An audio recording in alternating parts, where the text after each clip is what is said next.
అందరికీ భోగి శుభాకాంక్షలు. ప్రతి భోగి మంట సూర్యుడిలో ఒక భాగం. అది ఎలా అని తెలుసుకోవాలనుకుంటే ఈ వీడియోని స్కిప్ చేయకుండా పూర్తిగా చివరి వరకు చూడండి.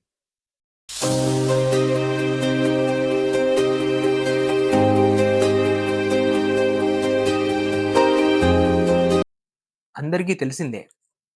అయినా సరే మళ్ళీ చర్చిద్దాం. చెట్టు యొక్క బరువు ఉన్నది చూసారా? అది ఎక్కడి నుంచొచ్చింది? నేల నుంచా? లేదా ఆ గాల్లో నుంచా? నేల నుంచయితే కాదుగా!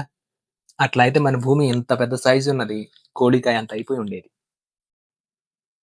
అందరిని ఆశ్చర్యపరిచే విషయం ఏమిటంటే చెట్టుని చూడగానే దాని వేళ్ళు భూమిలో ఉంటాయి కాబట్టి, మొత్తం భూమిలో నుంచే అది తీసుకొని గ్రో అవుతుందన్న ఫీలింగ్ ఉంటుంది.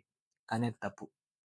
చెట్టు ఎలా పెరుగుతుందనేది ఒకసారి ఫోటోసింథసిస్‌ని గుర్తు చేసుకుంటే, గాలిలో ఉన్నటువంటి కార్బన్ డయాక్సైడ్‌ని, అలాగే నీటిని తీసుకొని అది తన బరువును పెంచుకుంటుంది.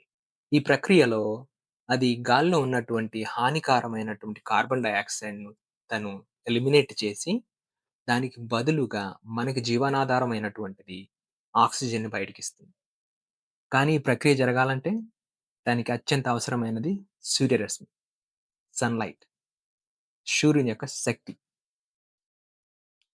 సో, చెట్టు బరువనండి, లేకపోతే ఆ చెక్కనండి, దాన్ని ఒక ఈక్వేషన్ రాసుకోవచ్చు మనం. చెట్టు బరువు ఈజ్ ఈక్వల్ టు గాలిలో కనిపించని మన కంటికి కనిపించని carbon dioxide plus water plus sunlight. అంటే చెట్టు ఎన్నో సంవత్సరాలుగా ఆ సూర్యుని యొక్క శక్తిని తనలో చెక్క రూపంలో దాచిపెట్టింది. ఇప్పుడు బాగా ఆలోచిస్తే ఆ చెక్కను కాల్చినప్పుడు దాంతో పాటుగా కార్బన్ డయాక్సైడ్ ఒస్తది గాల్లోకి. అట్లానే కొద్దిగా వాటర్ వేపర్ ఒస్తది. ప్లస్ మన కంటికి కనిపించేటటువంటిది ఆ మంటుంది జూసారా? It's nothing but sunlight. అంటే సూర్యుడు మన ముందు ఒక్కసారిగా అలాగా మళ్ళీ కనిపించినట్టే. ఆ సూర్యుడు యొక్క శక్తి ఉన్నది చూసావా? ఎన్నో సంవత్సరాలుగా చెట్టు దాచిపెట్టుకుంది. దాన్ని బయటకిస్తుందనమాట. శక్తి నశించదు. అట్లానే సృష్టించబడదు. Conservation of law of energy అంటారు.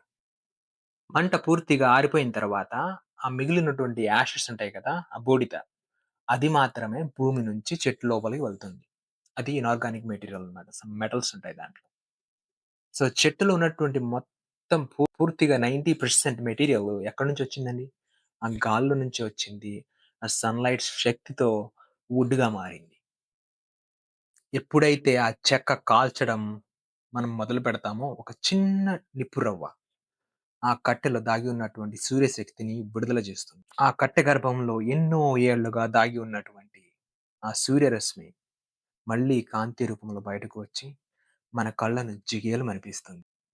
ఎక్కడో 15,00,00,000 మైళ్ళ దూరంలో ఉన్నటువంటి సూర్యుడు మన కళ్ళ ముందు ఈ మంటలో కనిపిస్తున్నాడా? అసలు ఏం లాజిక్? ఈ లాజిక్ గనుక మీకు కనెక్ట్ అయితే కామెంట్ సెక్షన్‌లో యెస్ అని కామెంట్ చేయండి.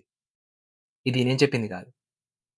ఒక ఫేమస్ ఫిజిసిస్ట్ ఐన్‌స్టైన్ తర్వాత ఆయనంత తెలివైన వాడుగా భావిస్తారు ఆయన్ని. రిచర్డ్ ఫెయిన్‌మాన్.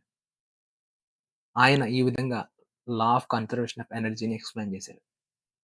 ఇది చాలా అద్భుతమైనటువంటి ఒక పర్స్పెక్టివ్ అన్నమాట. అంటే చెట్టుని మనం చెట్టులాగా చూస్తుంటాం గదా! ఇప్పుడు ఈ వీడియో చూసిన తర్వాత మీరు ఆ ప్రతి చెట్టు ఆ సూర్యుని యొక్క ఒక ప్రతిరూపంగా మీరు చూస్తారు. నాకైతే అట్లానే అనిపించింది. సో, మీరు చూసే ప్రతి మంట ఆ సూర్యుడు ప్రతిరూపమే. హోప్ ఈ వీడియో మీకు నచ్చిందనుకుంటాను. లైక్ చేయండి, షేర్ చేయండి, తప్పకుండా సబ్స్క్రైబ్ చేయండి. ధన్యవాదాలు.